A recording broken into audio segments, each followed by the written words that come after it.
स्मृतिपुराणानाम् आलयं करुणालयं नमामि भगवत्पादं शङ्करं लोकशङ्करं शङ्करं शङ्कराचार्यं केशवं बादरायणं सूत्रभाष्यकृतौ वन्दे भगवन्तौ पुनः पुनः ईश्वरो गुरुरात्मेति मूर्तिभेदविभागिने व्योमवद्व्याप्तदेहाय दक्षिणामूर्तये नमः।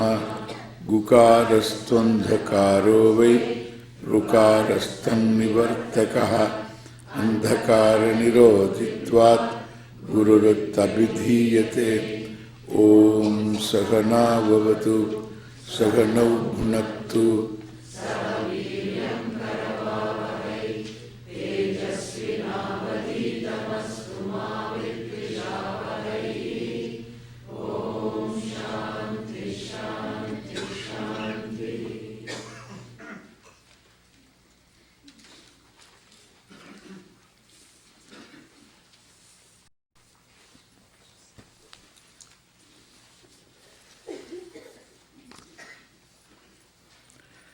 श्रीहरिं परमानन्दम् उपदेष्टारमीश्वरम् व्यापकं सर्वलोकानां कारणं तं नमाम्यहम्। aparokṣānubhūtirvai procyate mokṣasiddhaye sadbhireṣā prayatnena vīkṣaṇīyā muhurmuhuḥ viṣayebhyah paravrittiḥ paramoparatiṛhisā sahanam sarvadukkānaṃ titikṣā sā shubhā matā.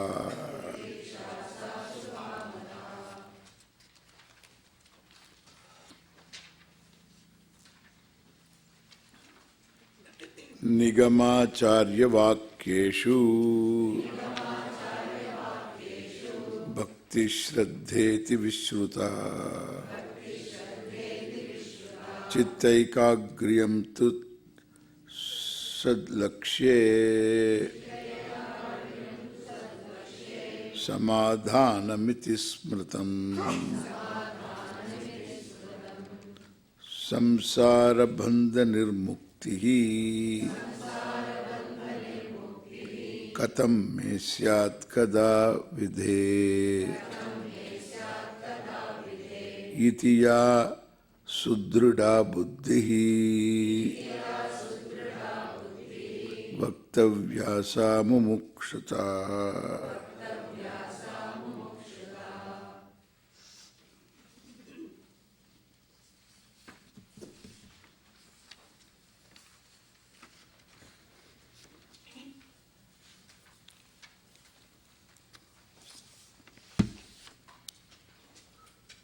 So, shamadama uparatihi titiksha sahanam sarvadukkānaṃ sa titiksha shubha titiksha mata. Mata is considered, that is considered to be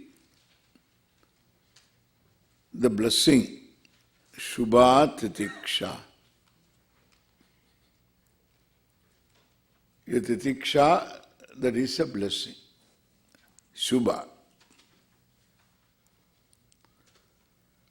Mangalakara, Titiksha. Elsewhere, the same thing is defined.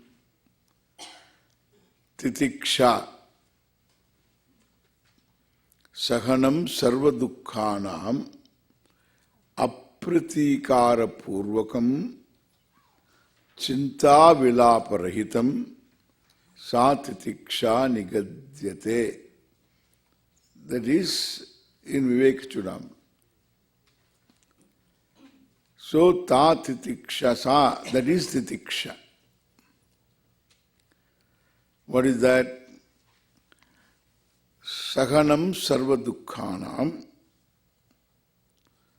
All situations that are unpleasant. A capacity to happily put up with, cheerfully, not happily, cheerfully, at least if not cheerfully, objectively to deal with.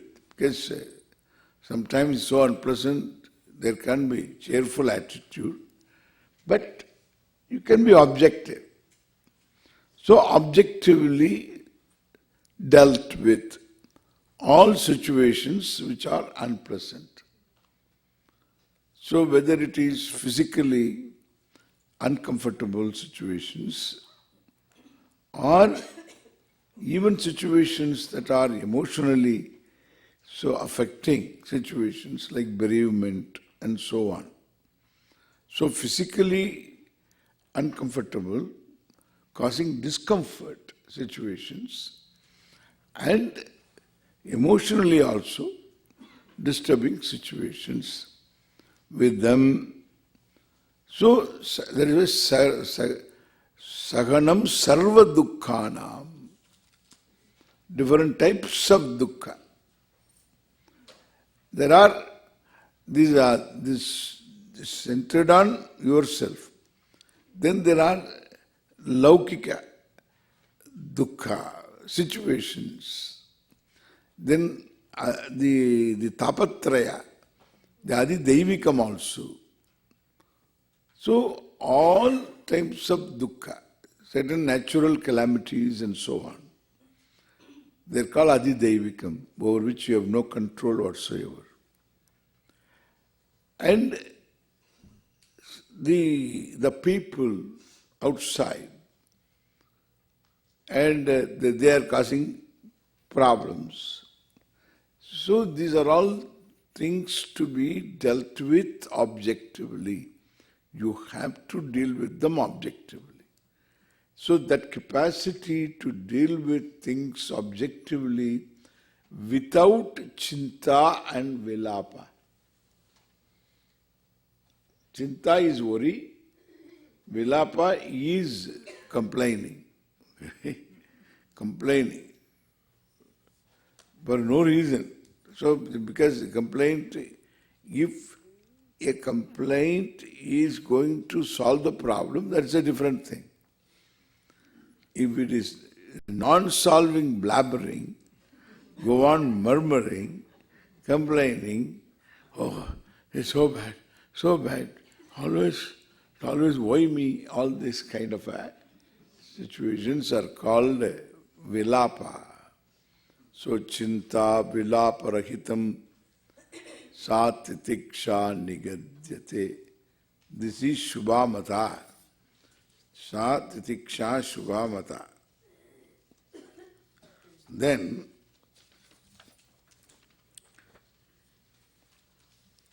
nigamacharya vakyeshu. Nigama is so agama or Veda. So Shruti vakyeshu, Shastra vakya. So Shastra vakyeshu, in the words of the Shastra, and Acharya vakyeshu. So Acharya, so the one who is Acharya means a teacher here, Guru. Guru vakyeshu. So the Shastra Guru vakyeshu. Shastra is the pramana.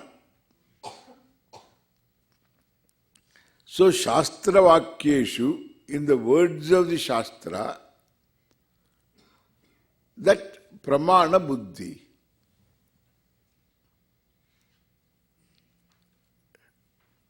That the vakyas, the words of the Shastra, are valid. means of knowing. Valid means of knowing.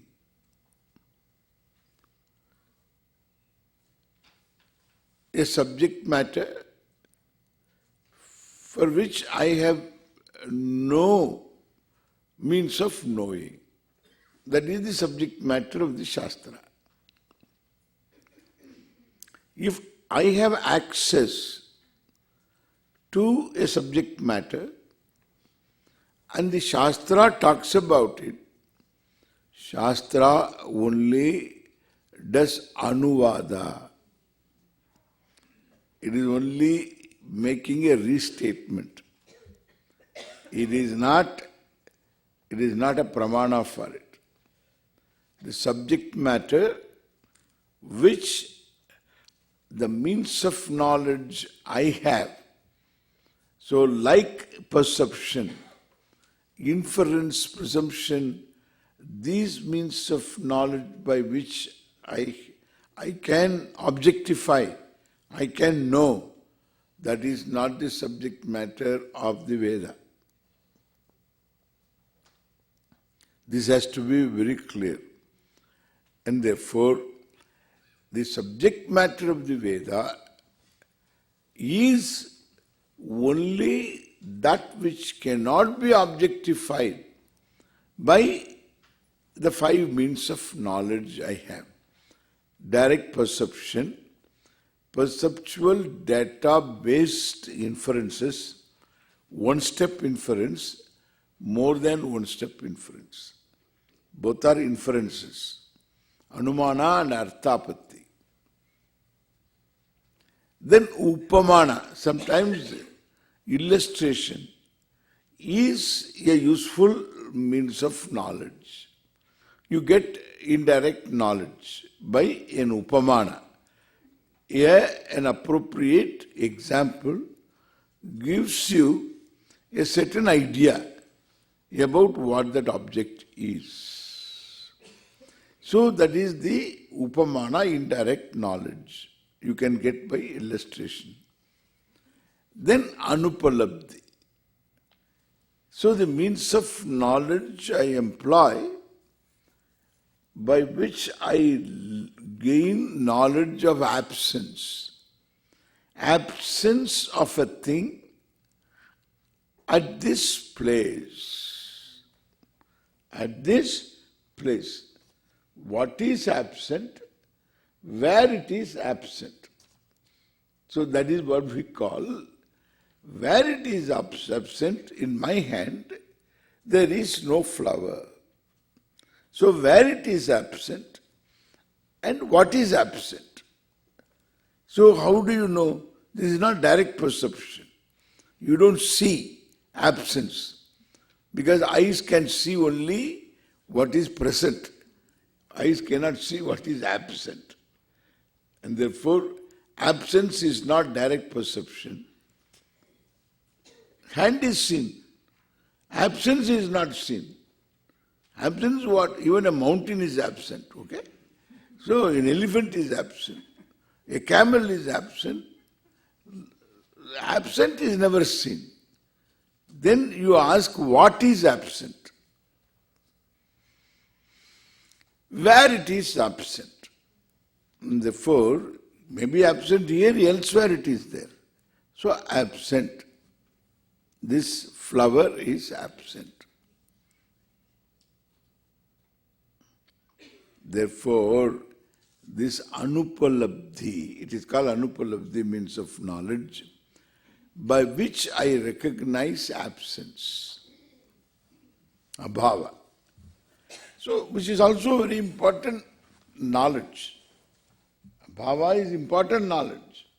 So then only you can go for having it, you must know it is not there. So what is not there also is very important. You can get into trouble. So if you go to a restaurant without the knowledge of not having money and then eat, then you have to do dishes for 3 days. Therefore, so it's a problem. You have to no absence very much. It's very important. So these are the 5 means of knowledge we have.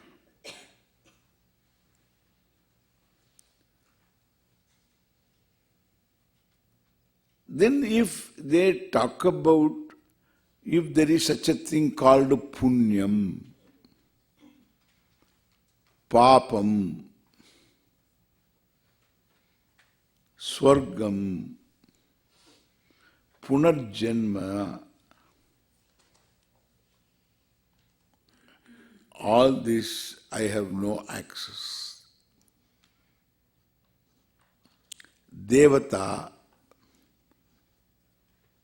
a particular devata,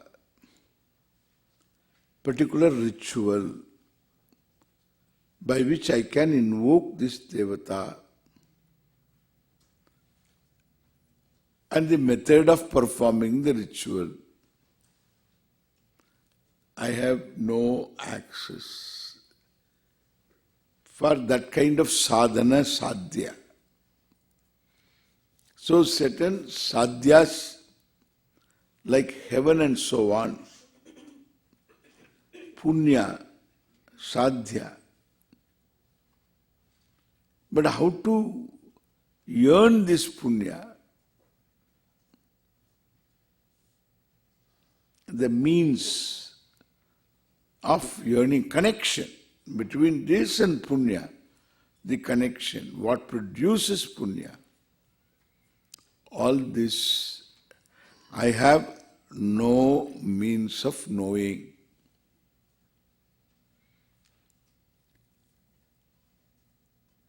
Shastra talks about these things. Shastra becomes therefore a means of knowledge. In other words, what can be arrived at by a given means of knowledge has to be arrived at only by this means of knowledge. Understand? At this time. Now, what I can arrive at by eyes, I can't arrive at by anything else. Color. What I can know through my ears, only through ears I have to know. I have no other way of knowing sound. Similarly, smell, taste, touch. Only by the appropriate means of knowledge, sense organ, I can know a given object. Now, what I can now infer, whose existence I can infer, I can also perceive in a different situation. If I place myself in a situation, I can perceive. Now I only infer. You see the shade of a tree. You don't see the tree. Through the window you see only the shade of a tree. Then you can go out and see the tree directly. So from the shade of a tree, you infer the tree. Then you can get out and see the tree. Therefore, what is not perceived now can be perceived later. What is inferred now can be perceived in a different situation, from a different situation. And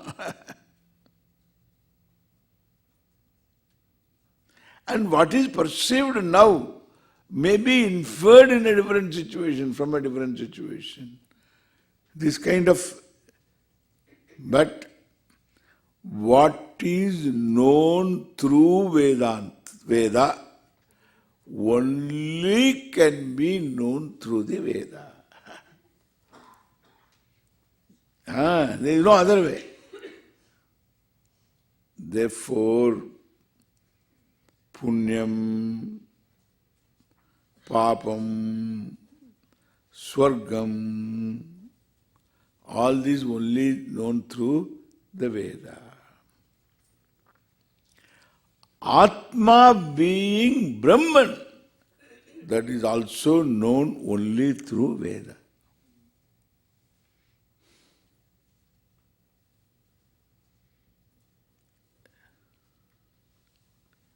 Yeah, even without study of Veda, we know this.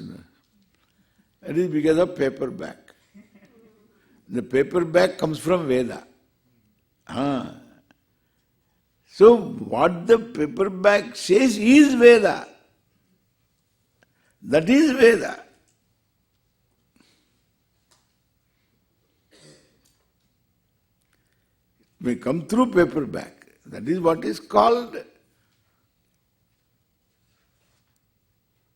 Shabda. Therefore, if you take the source, it will end up in Veda. Because it cannot have a human source. That is what is called Veda. And therefore, so this is the Shastra Vedya. Atma being Brahman is Shastra Vidya, known through the Shastra. Therefore, Shastra is a means of knowledge. Pramana. If you have that kind of a buddhi in the Shastra, your attitude towards the Shastra is entirely different.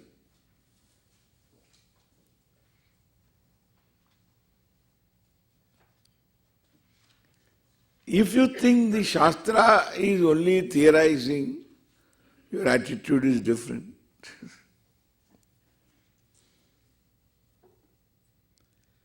Shastra is speculating, your attitude is different. Shastra is an outcome of some individual, your attitude is different. Because you are also an individual. Your attitude is different. You can differ from the other individual. If you say Shastra is a pramana, then you have to operate it as a pramana. You have to operate the Shastra as a pramana, as a means of knowledge. How to operate?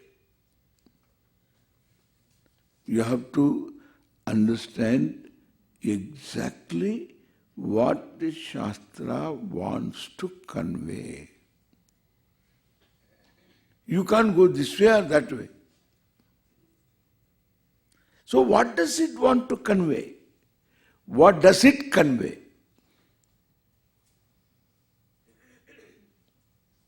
I must know.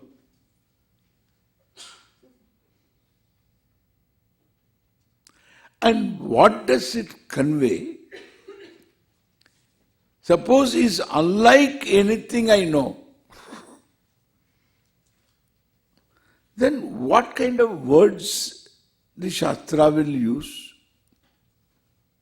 What kind of words they will use?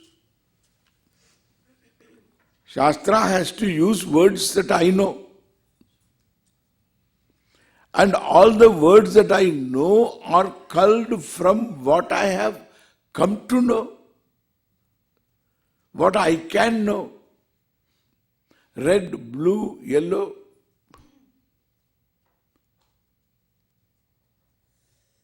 I know all this. If Shastra says there is inside you, Brahman, I know inside. I know inside, the word inside. Inside what? Inside you. Inside you means what? In my stomach? No, inside your heart. Heart means what? Pumping heart? No. The heart you lose.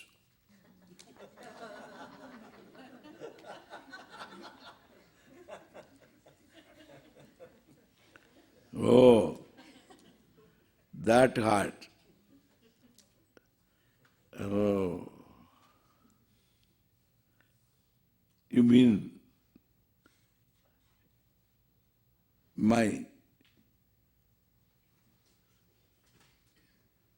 the seat of emotion, you mean?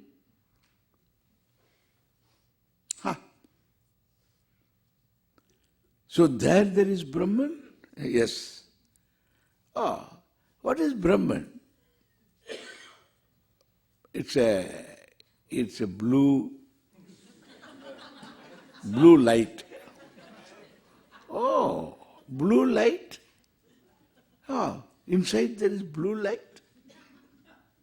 In the seat of emotion there is blue light? Yeah, that is the core of I. Oh, core of I. Where the I rises, if we keep track of thought, then I thought, then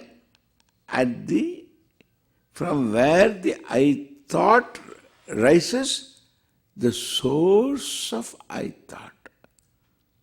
Oh, blue light. You experience blue light. Who experiences blue light? You experience blue light. You means I. Yes, I experience blue light. But you said the source of I thought is blue light. Yeah, the source of I thought. Then I thought won't be there to experience blue light. But when you experience, you will know.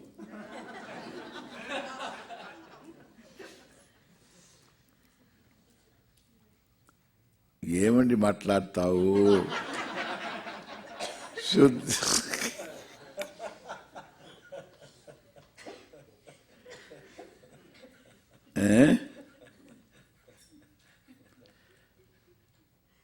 ఏనేనో మాట్లాడతావే.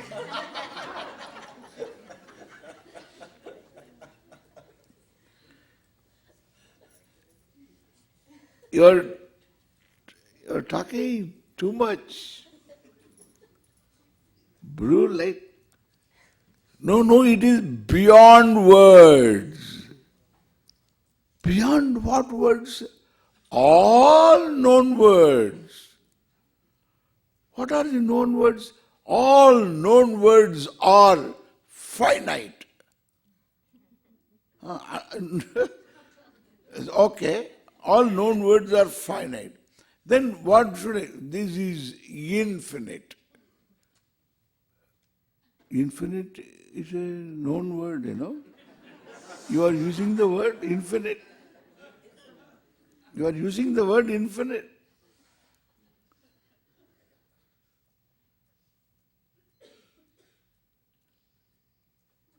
It is unlike anything you know.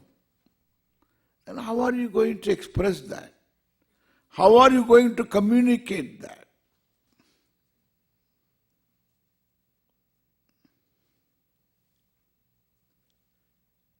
The Veda communicates. Veda communicates by its own Vedic words? Yes. But how I am going to relate to them? Vedic words. Suppose the Vedic words come and tell. My own words, known words to me. Then I will know only what I know. Red, blue, light, etc. These are the things I know. Therefore, it has to use words that I do not know. Therefore, how the Vedic words would be?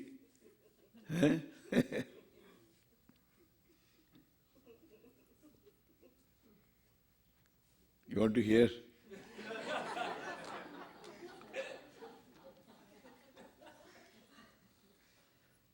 Bara Dujuka Buddhaka Dandabunde Baja Jandraboka Baze Jum Jamadandabaka Gavajiriya.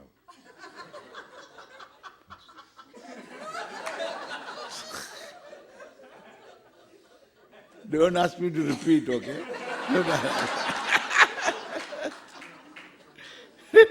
So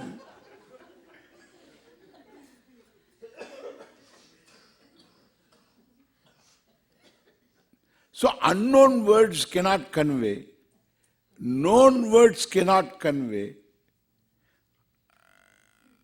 How on earth this Veda is going to convey it to me?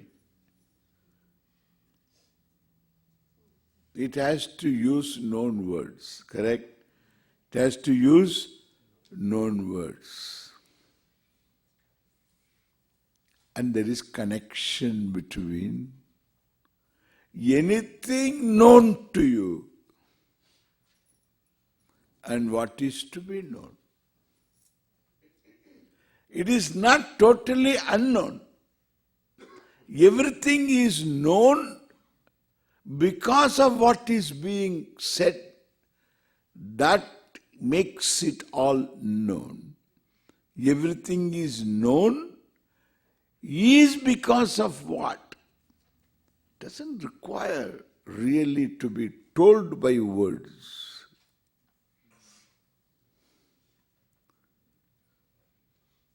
Entirely different type of teaching. We are used to objectify what is being said. Pumpkin, orange, apple, blue, red, sweet, bitter. We objectify all of them in some form or the other. In terms of taste, in terms of visual perception, in terms of whatever the object is, we objectify.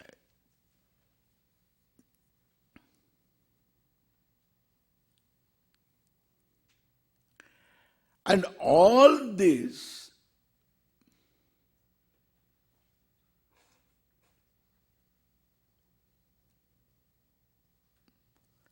are possible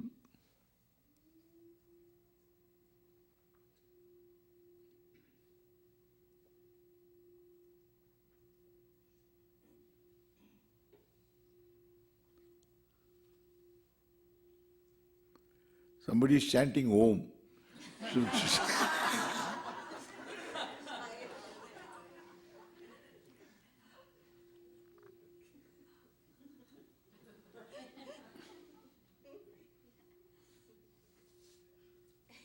Some people do like that, you know.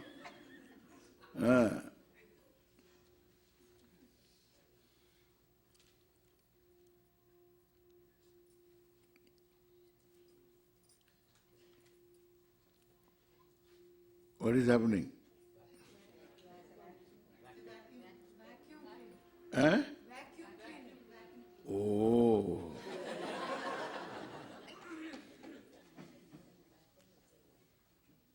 Okay.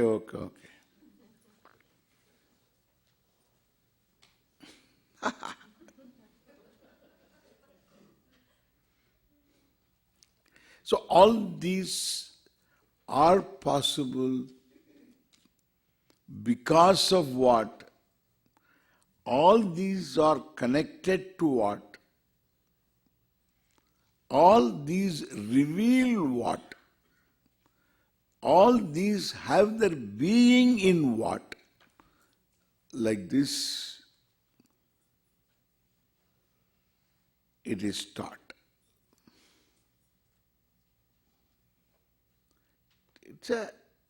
Sometimes they use paradoxes.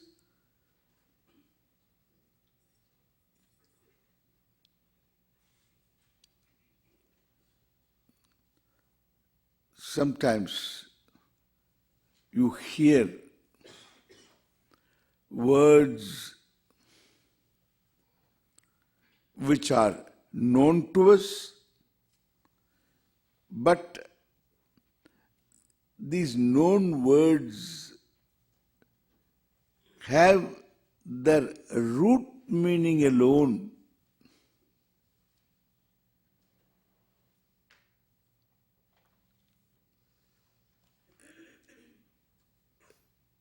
the meaning that the known words, the roots or the root meaning is retained of these known words.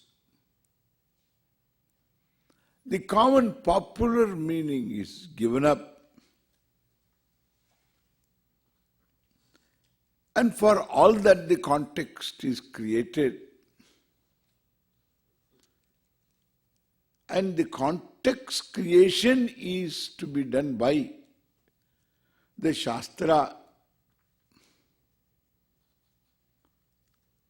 And if the Shastra doesn't do it, the teacher has to do it. And therefore, the Shastra needs to be handled. Handled Shastra alone is pramana. Even though we say Shastra is a pramana, it needs to be handled as a pramana.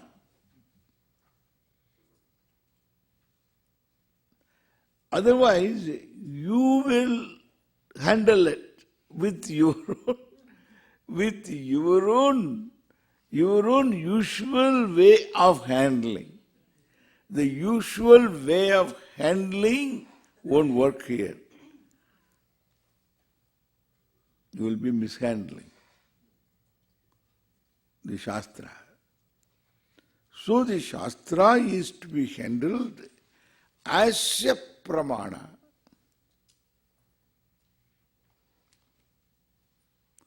Our way of reading a book is entirely different.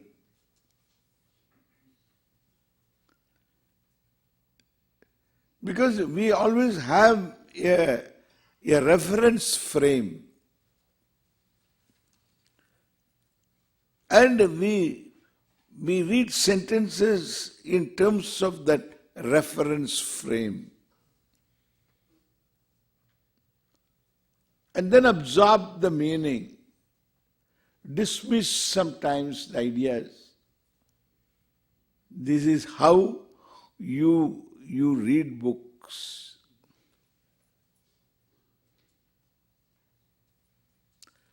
But whereas the Shastra is not to be read like that, it doesn't make itself available, lend itself for that kind of handling. Because it has got its own sphere of subject matter. And that subject matter is to be revealed by the Shastra. Independent of all your known knowledge.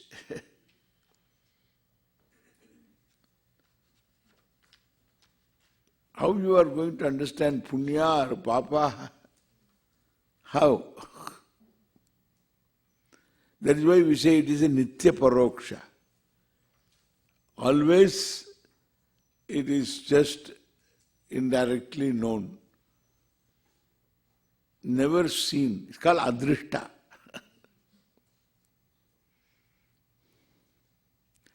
But whereas when it talks about Brahman, it talks about me, self-evident me, whom I cannot objectify and whom I need not objectify. That part of it they don't say. Whom I cannot objectify. They all say that. Modern Vedantins will say that. You cannot objectify, it is beyond objectification. It's beyond objectification, true. But I need not objectify. The one who objectifies everything and one who is not subject to objectification. Dirgeva natu drishyate. Is a subject that is not subject to objectification. That's an important thing. about which, then afterwards anything talked about which is pure understanding. So it's nothing, it is pure cognitive.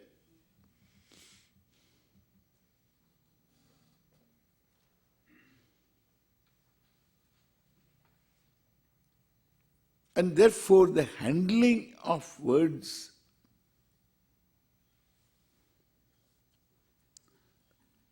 is the most important aspect in this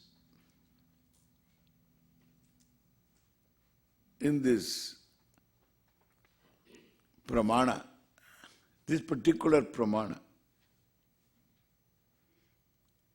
Like perception you handle, anumana you handle, inference you handle. You are the subject. You handle. Anumana you handle, inference you handle, presumption you handle. Example you handle. You are the knower. You are the subject. You handle all this means of knowledge. When it comes to Shabda Pramana, you don't handle. It handles you. Okay? You don't handle. But it is a pramana. Then you have to look at it as a pramana. And your attitude should be one of total surrender. What is total surrender? This is total surrender. I'll show you total surrender now.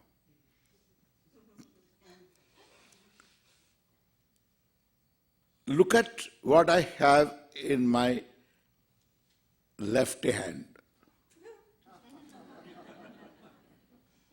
You all laugh because it's right hand, okay? So that is one mistake. And then in my left hand, I have a cat.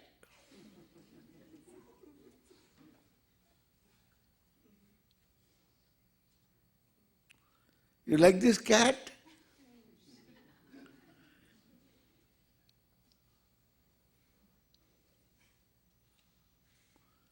All right, not cat. I have an orange. Okay. I have a chrysanthemum flower.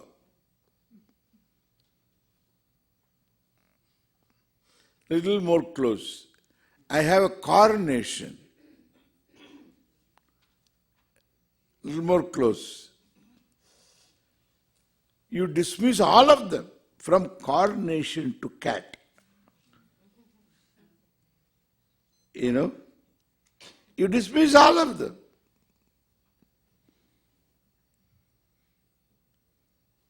And if I am very serious,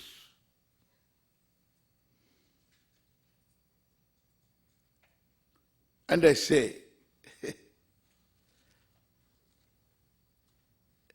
this is an apple,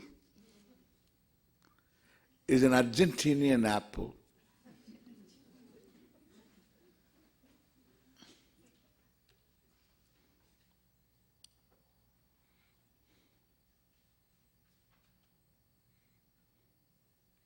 What will you say if I am very serious? You'll say, you will discuss among yourselves. See, that is why they use the word flip.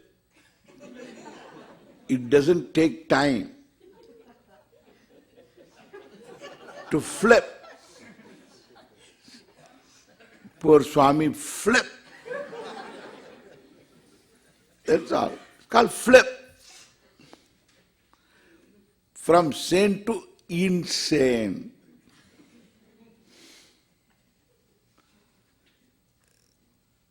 Understand? So, your surrender is not to Swami. Say, Swamiji, I surrender to you. Eh? Hey, Ambak, if you surrender to me, this is apple.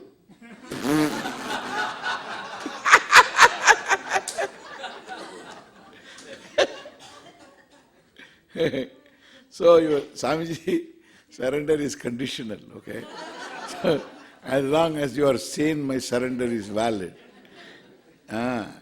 This is not.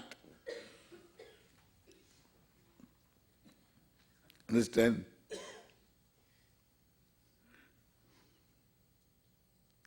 So your surrender is to your eyes. Your Atma, your ego, your everything is surrendered to your eyes. Total surrender. Even Bhagavan comes and tells, this is apple. You'll say, Bhagavan, I think you are testing me. It's a flower. Your surrender is to your eyes. And your surrender to Bhagavan only when Bhagavan doesn't contradict this. Correct? This is called surrender. This is called pramana surrender. Because your will, your ahankara, your ego has no role to play in knowledge. It just means of knowledge. In the presence of you, only the presence of the conscious being. Surrender. Your prejudices, your wisdom, everything is surrendered. Wishful thinking, everything surrendered.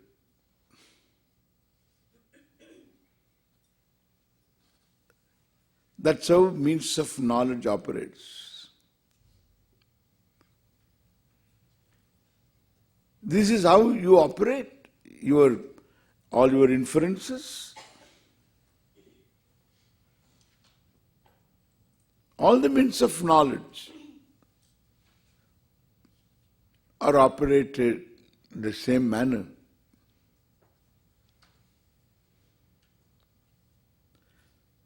And if the Veda is a means of knowledge independent, outside you, then it calls for bhakti. Bhakti here is surrender. This is called Shraddha.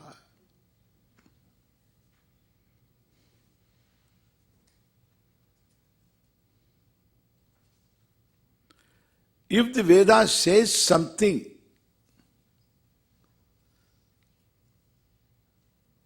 that has an internal contradiction,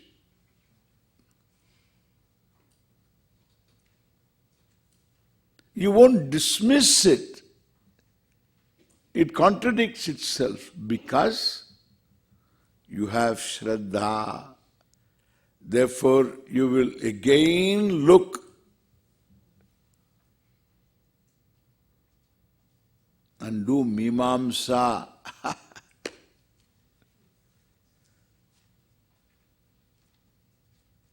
So that there is no internal contradiction.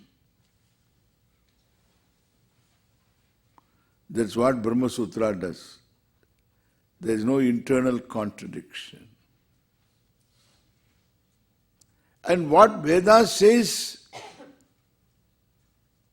should not contradict also any other means of knowledge.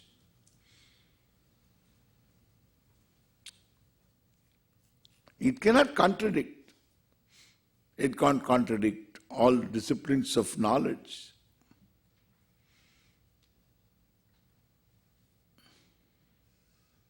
So there is no external contradiction. There is no internal contradiction.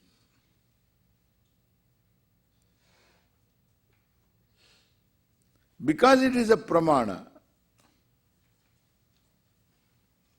So because Shraddha, you will have the commitment to again to look at the Shastra.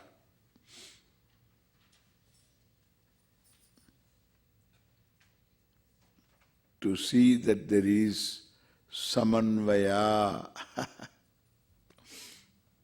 There is no contradiction at all. There is no internal contradiction. There is no external contradiction. This is called Shraddha. Understand now what is Shraddha? That is why Shraddhavan labhate jnanam. If Shraddha is there, until you gain knowledge, you won't give up. You won't give up. That is why Shastra says, Shraddhavan labhate jnanam. The one who has Shraddha gains knowledge. Why? Because he won't give up. Until he gains knowledge, he won't give up. Shraddha is the motivating force. So again look into Nigamacharya Vakyeshu Bhaktihi Shraddheti Vishruta. This Bhaktihi, this devotion, this surrender to the validity of the words of the Shruti, the words of the Veda, the Pramana, and words of the teacher. Because the handling teacher comes along with the Pramana. It's a package.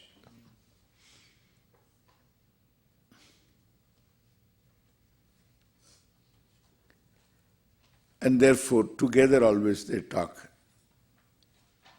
Shraddheti Vishruta. It is known, it is heard. Prasiddha.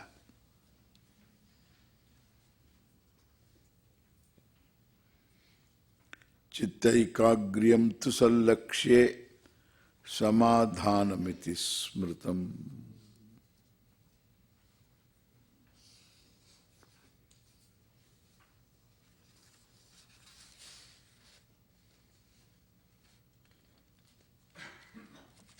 We'll see that later.